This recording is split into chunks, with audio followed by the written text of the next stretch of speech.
happy Tuesday night as always. We love to be here and thank you all for joining. We got some cool stuff to talk about today that'll definitely help with the underwriting process and essentially putting it all together and why we do it.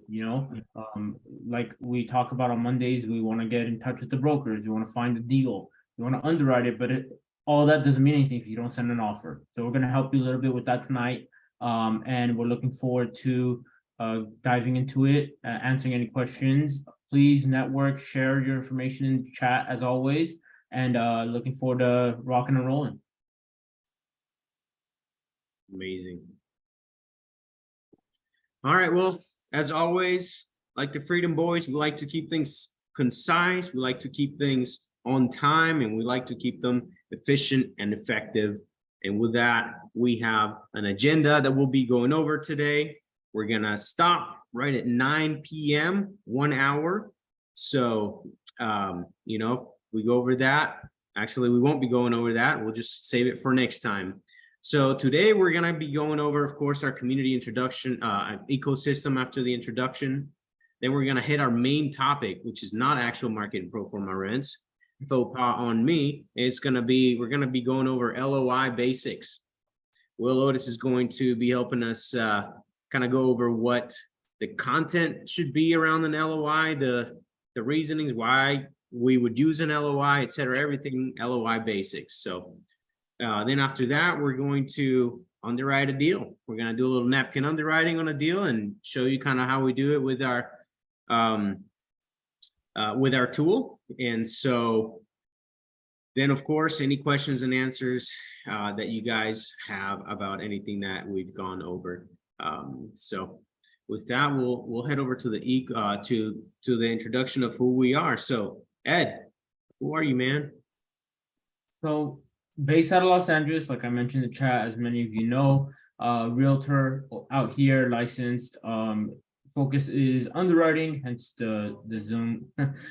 But also I'm involved with the broker calls that you see on the schedule coming up. But yeah, I live out here in LA, love to invest out of state because it works better. But anything I can help out with, you guys always know, feel free to text me.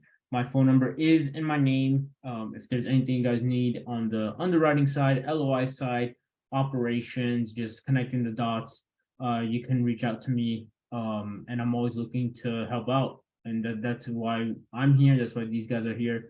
At the end of the day, that's what this community is about. So Aldo, Will, introduce yourselves. Awesome. Well, hey, good being here this evening. Aldo and Ed, thanks for getting us kicked off. My name is William Otis, and I am here with my business partner and ride or die friend for 16, 17, I don't know how long it's been. It's been a long freaking time, but we're excited to be here. Aldo and I, we are 9-to-5ers based out of Chattanooga, Tennessee. And that's what we love about this ecosystem, is that many of us in here are 9-to-5, employees that are trying to find their way in multifamily real estate, and that's where we are at. And so we both work in the senior living space. We've collectively been in that space for about 25 years in operations and asset management. And so we bring a lot of that background with us into the multifamily world, and we're just excited to continue to grow and be here with you all this evening, and hopefully be a support to you and lift each other up as we continue through this journey all together. So appreciate you all being here this evening. That's right. And now we'd like to learn a little bit about you. Before we do that, why don't you guys put in a 1 in the chat if this is the first time that you're joining us tonight. I see a lot of veteran faces. I'd like to see if there's anybody new here. I think there are a few new people that I've not seen on here before, so don't be shy. Put a 1 in the chat if you've not been here before. And while you guys are doing that, let's take some time for a couple of people to introduce themselves. So we'll open it up for anybody. Raise your hand and we'll let you on, and tell us who you are. Tell us what you're wanting to do and what you're seeking to learn here. And I don't know if you've never been on here before. We'll start calling names if no one raises their hand here shortly. Will 100% will call someone's name without hesitation. I'll introduce myself real quick. There we go. What's up, David? Yeah, so I'm David. I'm based in Atlanta, Georgia. And I've just been, so I also have 9 to 5, I do software development. But like Will and Aldo and Ed, I'm looking to, really get out of that through multifamily freedom chasers community, and learning how to invest in multifamily properties. So in terms of that process, I'm pretty heavily focusing on just building my network and my investor base, as well as finding good operators and good investors to be an effective capital raiser for deals, and like investor relations specialist, you could say. So that's kind of where I fall in the whole process. But yeah, this community is great. Highly recommend being a part and being active. It's already done me very well. I've met a lot of people that are helping me get on my way. So I'd recommend, being an active part of it. David's the real deal, guys. Appreciate you being here, buddy. Yeah, and I want to shout out David because he does come on a lot of the calls, does always volunteer, whether it's on the broker calls with us doing role playing or just kind of introducing yourself in situations like this. So I appreciate David. Thank you for being part of the community. Is there anyone else that wants to volunteer? If not, we can either call someone, if Will can call someone, or we can move on. I don't see anyone else raising their hand. See, Kristen has her camera on. I think that's Christian. Christian. Is it Christian? Yeah. Christian, you want to tell us about you?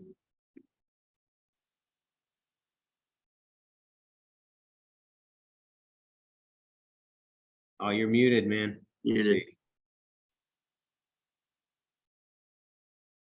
There you go. I think we can unmute you. All right, there it goes. Can you hear me now? Hey, what's up? Yeah. What's going on? You can hear me? Yeah, go for it, man. What's going on? I've been in the community for, I'd say, almost a month now. Right. But it's just great connecting with people. I've talked with Edward on the phone. Just still, right now, I'm in the capital raising for a deal in Texas, but just still trying to get my first property. So Let's go. Nice. that's So you're about it for right now. based out of Texas? I was gonna ask if y'all wanted to just do like a napkin underwrite, because it's in Dallas. They want to sell it at a 6 cap. I don't know if that's good for downtown Dallas at the moment. We can throw it on the napkin, man. B class. Yep, we can throw it on the napkin if we're able to. We've got a couple, I think, lined up. But hey, that sounds interesting, man. All right, 6 cap. sounds good. Appreciate it though. Absolutely. Thanks for joining, man. All right. With that, let's go over the community like no other. So welcome to the Multifamily Freedom Chasers. Here we have what we like to call an ecosystem of different Zooms where you can go get activated, but then also take immediate action so that you can gain some traction in your request for freedom from your 9 to 5s through multifamily real estate. So we kick it off on Sundays with an activation Zoom with the Multifamily Freedom Chaser core group, which is going to be Marcel, Trevor, and Victor. And they have lined up some amazing speakers over the last several months. And I think this one coming up is going to be a really good one as well. So you don't want to miss it.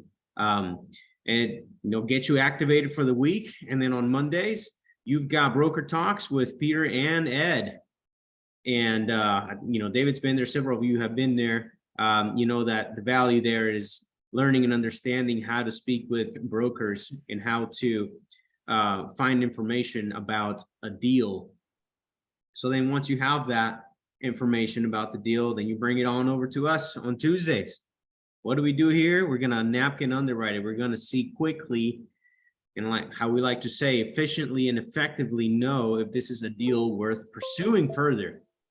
So you're not wasting your time out there, especially with a 9 to 5. You've got to be efficient and effective. Then after that, on alternating Wednesdays, we have our debt broker Zoom with our multifamily freedom chaser debt broker. This is the Miles family, Jerry and Shelly Miles, that put on a great Zoom about the current state of the debt market, as well as different topics around the different options that you have for financing a deal. It's really quite informative. And then, of course, on every other Wednesday, you have Victor and to the G, the ninja himself, going over advanced underwriting. Some amazing. If you've not done this before, go to our YouTube channel. And I don't know, maybe Ed or Will, you can look that up and put it in there. Go to our YouTube channel and look at these videos. Go back to the beginning of time and look at Victor's underwriting Zooms. They are worth your time, and it's all free, guys. And he goes over market analysis. He goes over in-depth underwriting, and coming up in the next several weeks, we should be doing some live role play with some live underwriting happening. So with that said, let's go ahead and move on to the next section, which is contact information. Feel free to contact us, whether it's through email. Our names at the bottom has our Instagram handle and also our phone numbers. Feel free to reach out to us with any questions or anything that you'd like for us to help with. And that's that. Will, you want to talk to us about LOI basics, man? I'd be happy to. Well, thank you. Well, hey guys, good being with you guys this evening again. And as Aldo shared, every week we've been trying to cover a different topic. And tonight we want to talk about the LOI process, because once you've identified and you have, put your deal into the calculator, done a napkin, possibly even done some more advanced underwriting on a deal, the next step is then to submit an offer on the property. And so we want to just briefly talk through that, and not to insult anyone's intelligence, but what we're going to do is just kind of give a very high level overview of what an LOI is, kind of the purpose of it, and then kind of talk about the content that we typically put into it. And Aldo and I, we tend to follow a more traditional route when we are submitting offers on properties, submitting a letter of intent on a property. And so I did ask Ed if he wouldn't mind sharing kind of his more creative side that he approaches most properties with. And so Ed's going to kind of give you an example of how he submits offers and so forth. So first of all, what is an LOI? The LOI is a letter of intent, and basically it's just an outline that kind of provides the preliminary agreement that is being submitted from the buyer to the seller, and just before entering into a more formal agreement. The LOI, what it's typically used for is to really just provide the key terms and conditions that you as the buyer are looking to achieve, and basically give kind of the seller an idea of what you're willing to pay for the property and different contingencies that you want to put into place in order to purchase that property. And I kind of think of an LOI, if you remember back in grade school, sending the little notes of, do you love me or do you like me? Check yes or no type of thing. That's basically the intent of an LOI.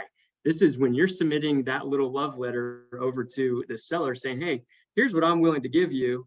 Are you willing to purchase? Are you willing to sell what you have for what I'm offering to give you? And so that to me is just kind of a quick, easy, funny way to kind of get the point across of what an LOI is for. So hey, it's just like high school too, because you get more no's than yeses. So that is very true. You definitely get more, at least I did and you did. I know for sure, Aldo. So anyway, Ed got all the yeses. Ed got all those yeses. He was the bad boy in school, but we're not going to talk about that right now. So, but really, again, the purpose of an LOI is to establish that framework for negotiations between you and the seller. And you know, again, it kind of serves as that roadmap to drafting the formal purchase agreement. So once you have a submitted LOI that gets approved by your seller, then that's when you would enter into a formal purchasing agreement.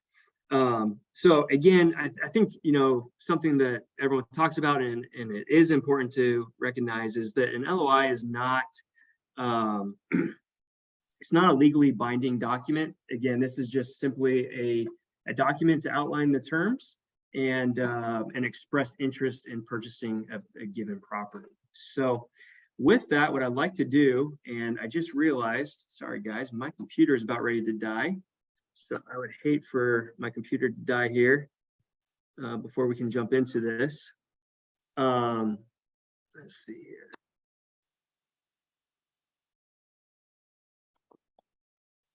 Apologize, everyone.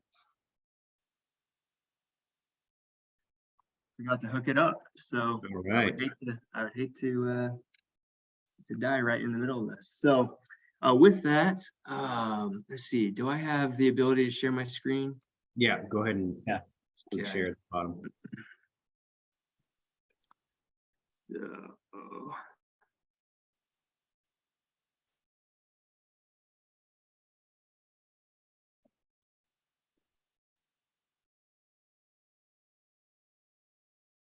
Alrighty. So what I have here is a draft of actually an LOI that Aldo and I submitted on a property you can see a couple months ago. I'm showing you this one because this deal is no longer on the market, but just kind of give you an idea of the content that we typically put into our LOI. And most LOIs follow a pretty similar process. Typically, you know, when you're submitting an LOI to your agent for a buyer to review, there's typically certain things that they want to see in this document. And so I'm just going to kind of quickly highlight, you know, the key things that we put into it. Number one, obviously, you know, people want to know what is the property that you're going to be looking at. And then number two, probably the second most important is, you know, how much are you willing to pay for that particular property? So again, here's, you know, what, you know, we were looking at a property down in Birmingham, Alabama. Here's the purchase price that we were willing to pay for this particular asset. They're going to want to know the financing. How are you doing your financing? You know, we typically try to get agency debt on any asset that we pursue. And then they're going to want to know, how are you going to be funding this deal? And Aldo and I were syndicators. And so typically, you know, we follow, you know, the syndication method for purchasing properties. And then number 5, escrow. Typically, the escrow is, you know, that is basically, you know, the money that you're placing down, and that can sometimes be refundable to you. Other times, you know, after a certain period of time, the money goes, quote unquote, what they call hard, and at that point, then you lose your money. But basically, this is the money that you're willing to put down as, you know, just basically saying how much you're willing to, you know, lose to try and purchase this property. Typically, the escrow is roughly about 1%. Now you'll notice here, we were trying to be a little bit more competitive with this deal, and so we actually went above 1% with our escrow amount for this particular property. And so, you know, there are times that, you know, depending what the seller is looking for, there's different levers that you can pull in order to try and get a deal across the line. And for this particular asset, we knew that the seller was wanting a little bit more money down on the front end. And so we were willing to place up to $40,000 into an escrow account for this particular asset. 6, typically what, you're gonna have to put in some sort of due diligence period, depending on, what you want to put in here. The standard is usually 30 to 45 days, up to 60 days on due diligence. Again, and this is the period where you're evaluating the asset, you're doing all of your inspections, you're making sure that this is the property is what the buyer's telling you and what the seller's telling you, and what you're seeing on the OM is correct. You're checking the rent rolls, you're making sure all the lease agreements are correct. And I know Ed and Aldo and I, and this is, stay tuned for this. I think, eventually we're talking about maybe even starting up a Zoom where we talk about this specific process in itself. So stay tuned for that. But so typically, again, the due diligence period usually is 30 to 60 days, depending on, what the, what you're willing to do and how quickly you think you can go through the process, your due diligence process. And then typically closing is usually, within, it depends again, but usually, 15 to 30, 45 days, whatever it might be. We typically do 30-day closing dates after the due diligence period. On this particular asset, we didn't put in any extensions, but typically we'll put in like 2 extensions for 15 days each, and usually you'll have to put down additional money with those extensions, and after those period of times, that money then goes hard, meaning that you're not going to get that money back. But again, that's just if you do not have the ability to close, or if there's concerns on your ability to close. It is nice to have some extensions in there. We were pretty confident that we could get this thing closed within 30 days, so we were willing to do that to try and, again, be a little bit more competitive on this particular offer. Typically, the seller does pay for most of the closing costs that are associated with selling, and then as the buyer, we typically pay, the buyer-related expenses. And then they're always going to want to know, what insurance that you're going to be getting. They want to ensure that, the property is going to be insured. How are you going to manage the property? And then, of course, any representation and warranties. And then, how are the commissions going to be paid for? So again, this is just a very high level overview of how we submit LOIs. And typically what you're going to find in a typical LOI. We're happy to share, a sample of this if that's something that would be helpful. So, feel free to put that in the chat if you would like, a sample LOI. We're happy to send that over to you. But at this time, what I'd like to do is turn it over to Ed, and he can talk a little bit more about how he does more creative letters of intent and create. And so with that, Ed, please feel free to take over. Yeah, awesome. Thank you so much. Good info. A few things I want to add on the creative side is, well, you guys send one offer on your LOI, correct? Typically, yes. Mm-hmm. Yeah. Okay. So this is where, in first place, where we differ greatly is, I like to throw out multiple options. You guys will hear me say this pretty often, where when it comes to the LOI, I don't like, if my first offer is the one that gets accepted, that's usually not a good thing, because that means I wasn't aggressive enough. My LOI usually consists of 3 offers, with the first, and I learned to trial and error, actually. You want your first offer, the first one they see, to be the highest price, which is one mistake I made early on, was I was putting the lowest price because it was my traditional purchase. Yeah, they don't like that. They would cuss me out before they read the second and third one. I was like, dude, I'm offering over asking. Why are you still yelling at me? But they didn't go that far. So I always would offer the highest price first, which usually came with the most favorable terms, ironically enough. My highest offer price usually worked in my favor the most. It's the deal that I most wanted to do personally. And then also in regards to the second one, it was a little lower, but also had a seller carry component to it as well. And then my third offer, which was my lowest offer, was usually the traditional, nothing crazy. If there's a loan assumption, we assume it. If we're getting a new loan, we get a new loan. and the rest is just syndication, as Will was talking about before. Same model, same idea. So here's a sample of the LOI that I use. Making sure that's loading. Cool. You should be able to see that shortly. And it's very straightforward. Again, remember the LOI is not the PSA. PSA is a purchase sales agreement. It's not that. You can have the LOI be very detailed. Personally, I just want to put my name out there, let them know, hey, this is what we're offering. This is just a sample with some of the numbers where offer 1, 2, 3, very straightforward. I have my terms and kind of explaining the benefits of the seller carryback and how we want to make sure that a seller is comfortable with having their money tied up. Because just the first question you can get asked, what happens if XYZ happens? Is my money safe? You guys have probably heard it before if you're familiar with the seller financing component of real estate. So that's just the typical pushback you're going to get. I do want to mention this as well. When you're using another realtor or you're using a realtor that brought you a deal, or the listing agent, if the properties has a agent representing the seller, you want to, I would be open to, and what I've done actually recently is I use their template for 2 reasons. One, I don't know every state's contract.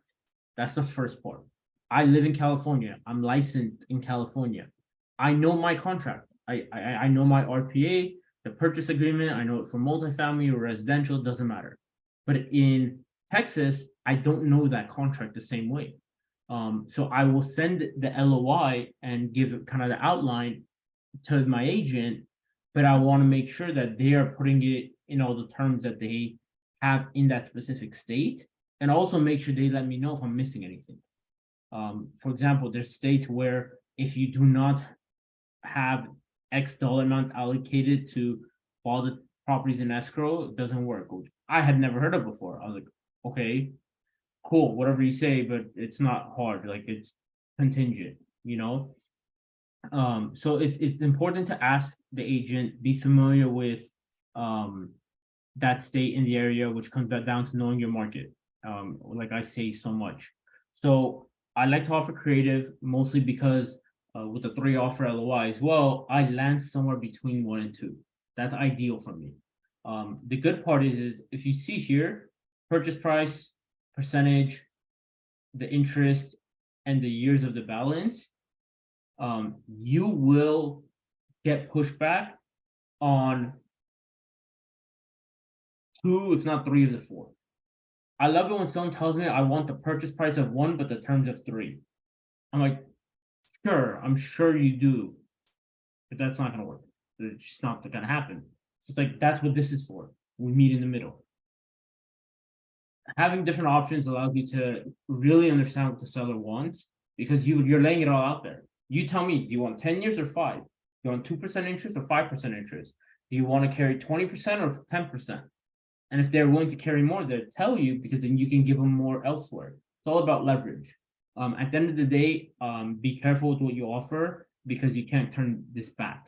I can't go lower than 10.5 unless inspection and you find out new information.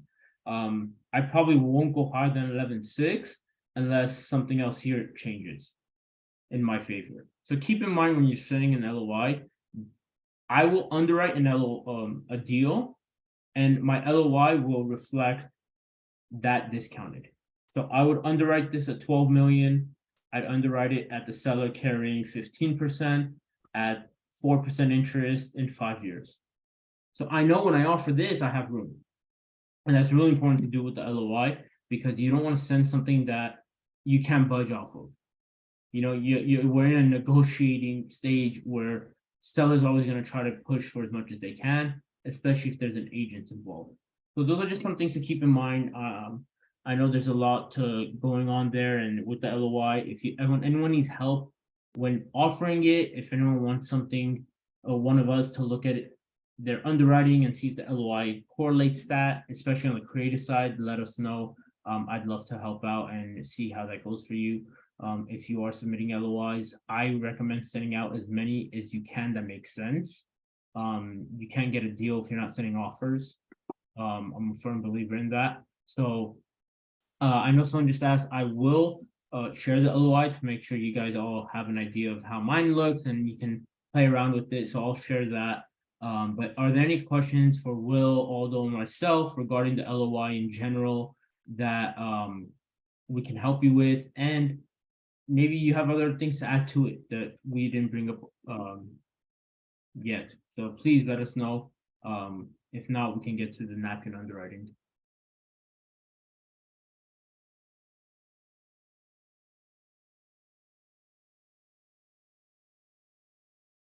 No questions? Did we do good? Yes, so awesome. All right. Thank you, guys. So I guess it's time now to get out your napkins, guys.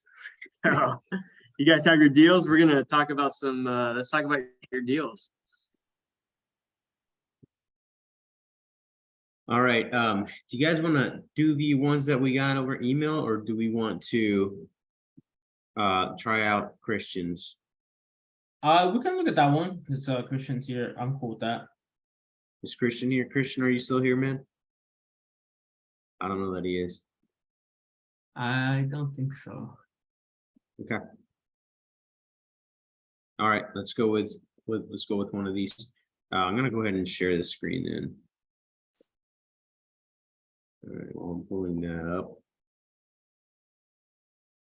Okay.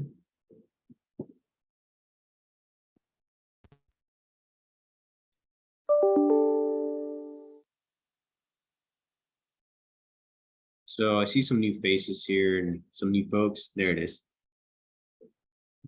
Let's gauge it again. Put a one in the chat if this is your first time on Napkin Underwriting. Zoom.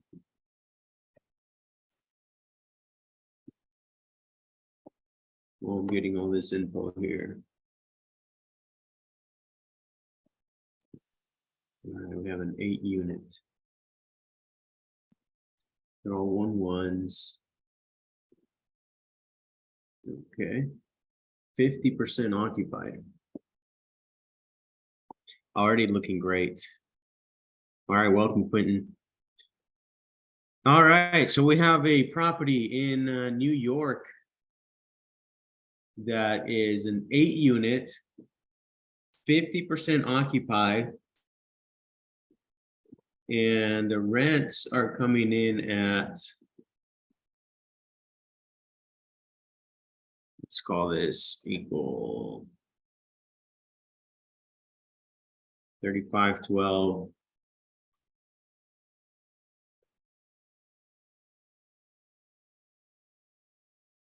Divided by 5. Everybody know what I just did there? So it's 50% occupied.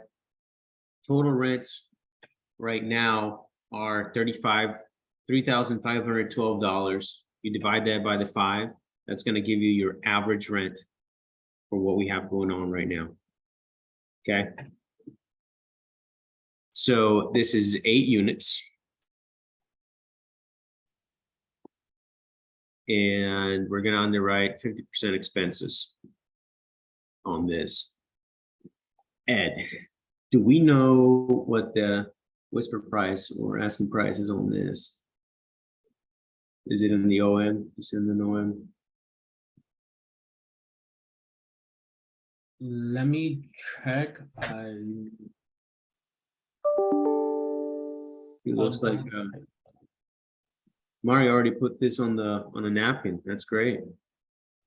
Let's see. Oh yeah, take the information from there. It should be accurate. Yeah. Perfect. 1 and 7. This is a studio here. 600 square feet. 700 square feet. Now, so the rent, so current in place, this says 1,000 and then 1,200. But the rent roll tells me otherwise, but it's as of February. So this is a key learning lesson here as well, right? So when we're underwriting this, oftentimes say the OM and the rent roll may not match. That could be for several reasons. The most common reason is because the dates don't match, right? The OM may be more recent or older than the rent roll. And so you're going to have to make sure that you're using the most recent information, and always ask, even if they have it, always ask for the most recent information that they have on both financials, T12s, and also on your rent rolls. You just do. And in a lot of cases, like one we're dealing with now, you're going to want an AR report or an accounts receivable return report to see what the collections look like. Because you can have $1 million in revenue, but if you're only collecting 80% of that, you're essentially 80% vacant. So with that said, let's just go ahead and use his numbers. We'll go ahead and use those numbers as opposed to the one that I calculated. So we've got $1,000 for this studio, and we have 1212 for this one, coming in at an average of 1186. But we're 50% occupied. And let's say that we're going, or okay, what's the asking on this? Guidance is 989, but the offer is $1 million. You also offer more than its guidance. Mario, are you on tonight?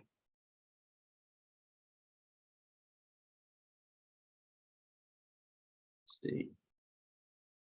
No, I don't see Mario. Yeah, so this is where we put what we're going to offer them and what the guidance price is, so we can have an idea. Okay, so then down here, we're putting in market rents at where we want to bring it up to, right? So we're starting at $1,000 for this studio. We want to drive it up to 1,200. We're at 1,200 bucks for the 1-1s, and we want to drive it up to 1,500. That's a decent push on that. All right. So at 50% for the for what we're going to offer here at $1 million, our going in cap rate is 2.85%. And this is all occupancy driven, right? Let's just say that we put in 90% occupied. You know, then that drives it up. Let's say we're 95% occupied. That drives it way up, right? So this is an occupancy issue. So we have an opportunity here to try to get it at a discount. Now, I don't know what the seller, where the seller's head is at. Some people are just like, it's worth what it's worth, no matter what the market's doing or no matter how it's performing. But in commercial multifamily real estate, we tend to buy things based on its performance. And the performance is the NOI, it's the net operating income. And that's what we're trying to calculate here. I'm going to go in and see. Oh, that's interesting. He was using a 35% expense ratio on here. He probably got that from the T12s. All right. And then it's 90% occupied. So maybe it is more than 50% occupied, but the rent roll that I have says that it's 50% occupied. Let's go look at the income statement and see how recent it is. The income statement is as of February. And our total rent is $3,800, which is like 4 units, three to 4 units in February. So this kind of checks out. Let's see, our expenses were total operating expenses $2,300 for February. So that's like over 50% expense ratio, like well over 50%. As far as T12s are concerned, we have 24 grand in revenue and 14 grand in expenses. That's again on over 50% ratio, and we're underwriting 50%. So now that's based on these 50% occupancy rates, right? Maybe Mario has some more insight, or in the LOI, he's going to put a contingency that will only buy this at this price if we hit 90% occupancy, right? You saw that in one of ours. So you can put all kind of contingencies in your LOI. Because let's say we underwrite this thing and we can get it to 90% occupancy. What does it do? Well, now it bumps up our going in cap rate to 5.12%. That's more doable. I don't know what New York is like when it comes to cap rates, and I don't know what class this is either. What kind of asset class, right? Is it a B, a C, an A, C plus, D? I don't know. So that's on one side, right? Now we've calculated that going in cap rate, let's say at 90%, being hopeful that we're going to buy it at 90%. Now, how does that compare? How does the going in cap rate compare to our debt and our terms? I believe right now, well, first of all, these terms aren't going to work. And here's why. Well, number one, your cap rate, your going in cap rate is below this interest rate. Now, this is an arbitrary interest rate that I put on there. Let's see what he's working on. Maybe he has a quote already. No, he's using this one. Loan amount 75. Leonard, that's a good question, real quick. With the only being 8 units, they still value the property based on income rather than comps. Yes, because it's over 5 units. Anything under 5, so 4 or less, is considered residential. If it's 5 or more, you're commercial and it's a different loan, different criteria. If you're looking at a 1 through 4, you're purchasing it in the process is as if you're buying the house you live in now, for example. So that's why a lot of people, obviously this is a different topic, but you'll see people who want to invest in small multifamily, like the 1 to 4. There's a completely different strategy for that. Like you could use your first time home buyer benefit for whatever that means. And because we all know that can go mean a bunch of different things, but you can use that for a 1 to 4 unit, not a problem. So that's something to keep in mind. One more thing I want to add, just in regards to the calculator and what Aldo's been doing, which has been great, is keep in mind when you're looking at an LOI, you're looking at a rent roll, you're looking at T12, these are all interpretations of the seller and the broker or whoever's involved in the transaction. These are all pieces of information that you're gonna have to get verified. Throughout escrow, you're gonna request and should go through all the leases. I don't care if it's 100 units. I recommend doing it. Or pay your friends to do it. I don't know. Go through every lease, walk every unit, make sure you know everything about a building. Best piece of advice I heard in regards to the whole escrow experience is once you open escrow, try to look for every way not to buy it. Try to kill the deal in every way possible, because if it passes all those tests, then it's worth buying. And that the point of the napkin underwriting isn't to worry so much of, oh my God, this doesn't look 100% correct. Okay, if it's 90% correct, just 90% more information than you had before. And the rest, you go back to doing a deeper dive, see if it's worth your time to dive deeper. And like we said in the beginning, that's the point of all this, is to make sure that we can efficiently maximize our time with underwriting deals that make sense from the jump, not every single deal that hits our table. Yep, that's right.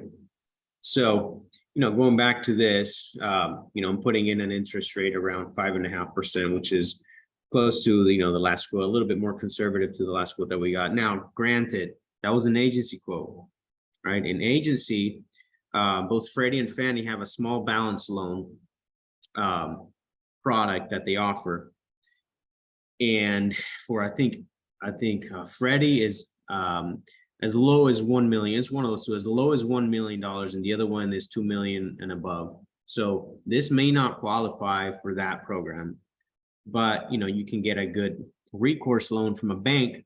But your interest rate is going to be higher. It's going to be based on prime plus whatever spread that they choose to do. Whereas your agency loans are based on the T-bills, your T10s, plus a spread of about 1.5 to 2.5% above that. So I think, some folks are doing 1.9% or so, 2% is probably a good average. So, this is actually being pretty optimistic, in my opinion. The rate for this might be a little bit higher, probably closer to 6 or 7% on a bank loan. Who would be great to tell us this would be Jerry Miles. So be sure to tune in to theirs so that you know where we are with that, or just call him up. He's great. So anyway, that's it. So the important thing to see here, if you're new here, the important thing to see here is, the question asked is my going in cap rate lower than my debt interest rate? If the answer is yes, we're on the right track. That doesn't mean that it's a deal or that it's worth pursuing, but it means we're on the right track. If it's above it, you are now what's called negatively leveraged. And it means you're not going to be able to make your mortgage payments, period. Right? And with that said as well, most bank loans, commercial bank loans, are what's called DSCR loans, which is debt service coverage ratio loans. So you have to be able to meet the debt service or your loan amount by at least 125%. So if your debt is $10,000 a year, then you have to be able to cover $12,500 per year. Your NOI has to be $12,500 per year or per month or whatever. That's the rule of thumb standard. I think some agencies are starting to go a little bit lower than that just because they have a lot of money to give out. But you probably have to have a good relationship with them to be able to do that, or have a strong sponsorship team. So that's what's to know, what you need to know about the debt overview as it relates to your napkin underwriting. Right, and then on the other side is going to be your exit, right? How much can we increase the rents by, so that when we exit with more money than we came in, right? And so a couple of things to see here is your average rent for the exit, or for stabilization, really, it's down here. So we put two of these things down here, which is basically, you put your number of units and your rent amount, and it gives you an average.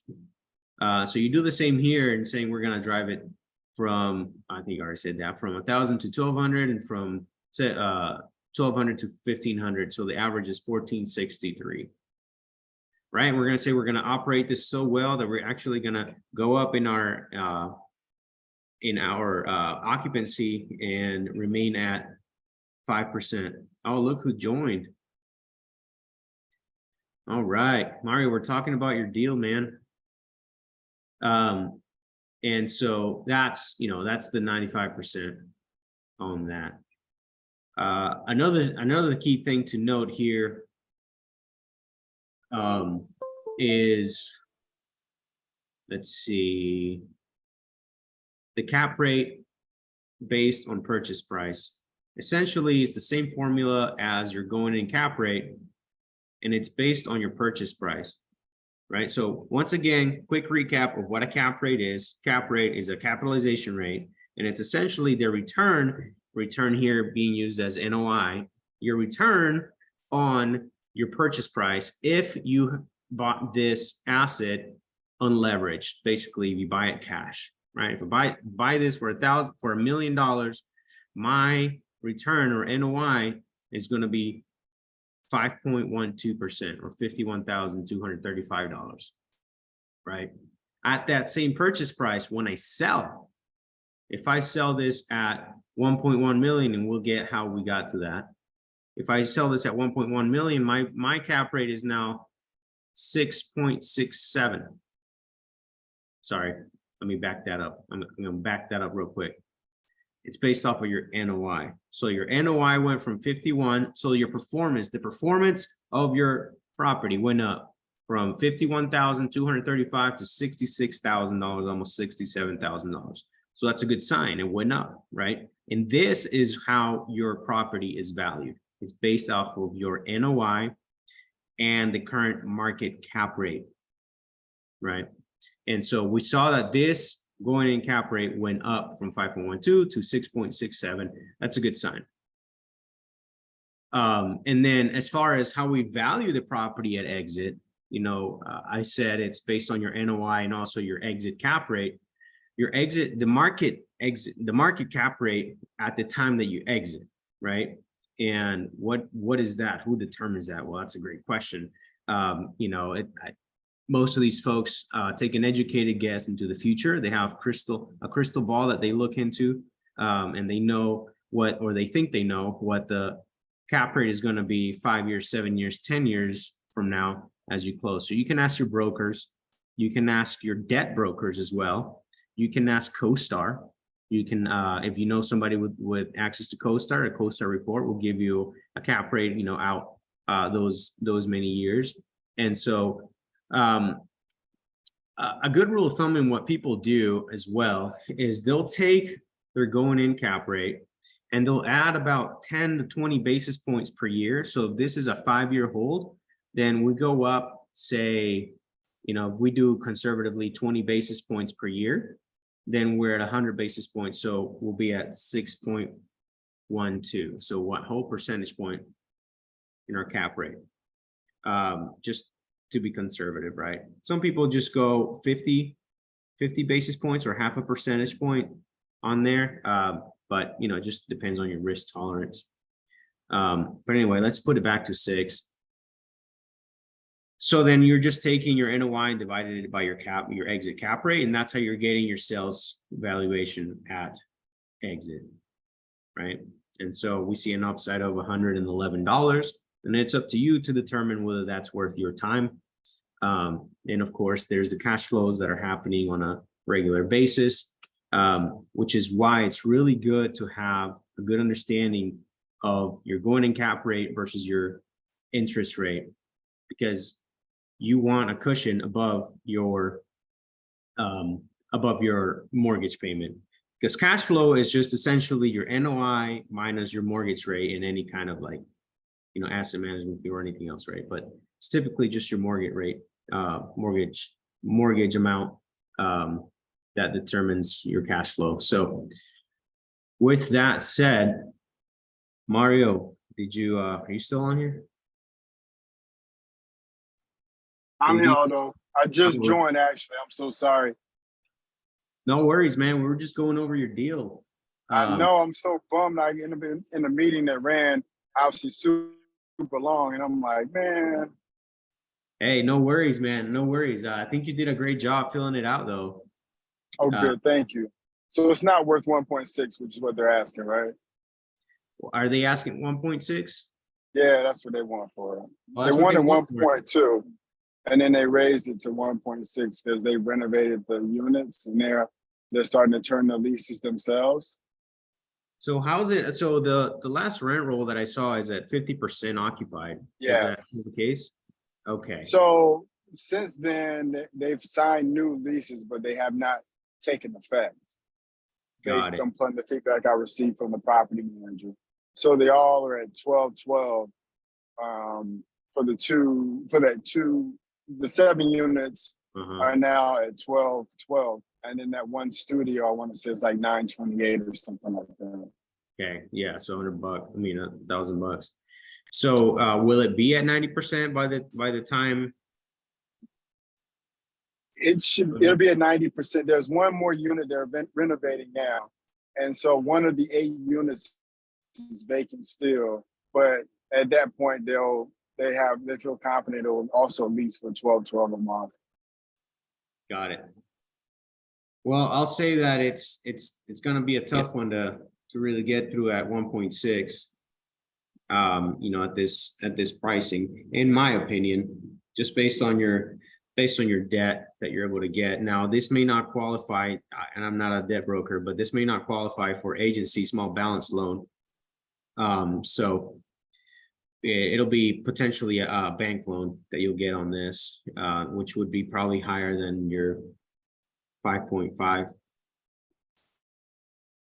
Yeah, they just purchased this property last year, and so supposedly their strategy was to fix it up and stabilize it and sell it as a stabilized asset.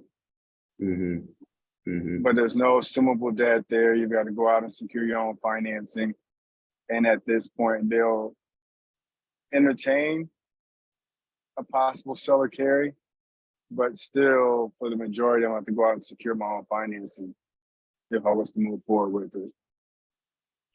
But I just don't see a path to get there. Yeah, I don't either personally. Plus, you know, at $1 million at 90% with your current rents, you're looking at 5.12 cap rate, and your interest rate is going to be, you know, at least 5.5, 6%. Right. You'll be negatively leveraged as soon as you get in. Right. So anyway, but it was a good deal to look at. I appreciate it, Aldo. And I've been looking forward to the replay so I can hear your process in its entirety, since I'm only catching the tail end of it. Sure. But I apologize, I wasn't able to be a part of the initial conversation. No worries, man. I just appreciate you sending it out so we can look at it. I think we'll learn lessons on here. So thanks, man. Yes, sir. All right. It is 9 o'clock, y'all. It is time to go. But before we do, we do need to make an announcement. Tomorrow is typically let's see. Tomorrow we typically see or we have on schedule Victor to go over, what is this line doing here? To go over our advanced underwriting Zoom. However, we're going to change that up, and we're actually going to have a special Zoom with a celebrity guest from Chattanooga. That is Nathan Waldorf, and he has been on our activation Zoom, and he's going to talk about what happened in Texas. You guys saw, I don't know if you guys saw the news, but there was a giant loan that went that defaulted in one of the operators down there. I mean, to the tunes of like hundreds of millions of dollars. And so I think he knows the guy or the people that did it or that it happened to. And so he's going to be talking about what happened, why it happened, and how we can protect ourselves from this happening. And then obviously how to talk to potential investors about why, you know, it's, you know, okay to invest with us, right? So with that said, Will, anything else from you, sir? No, I appreciate everyone joining tonight, and it's fun hanging out. Mario, thanks for bringing a deal. And just as a reminder, everyone, we would love if you're willing to you know, put some information into the calculator. We'd love for you to be able to bring a deal each week. So feel free to email that either over to Aldo, Ed, myself, whoever. If you'd like, we're happy to share the calculator. If you don't have the calculator, happy to send that over to you guys. But appreciate you all being here. I hope you enjoy your week, and look forward to seeing you all next week. Bon voyage, everyone. Have a great night. All right, everyone. Take care. We'll see you all. Thank you. Bye.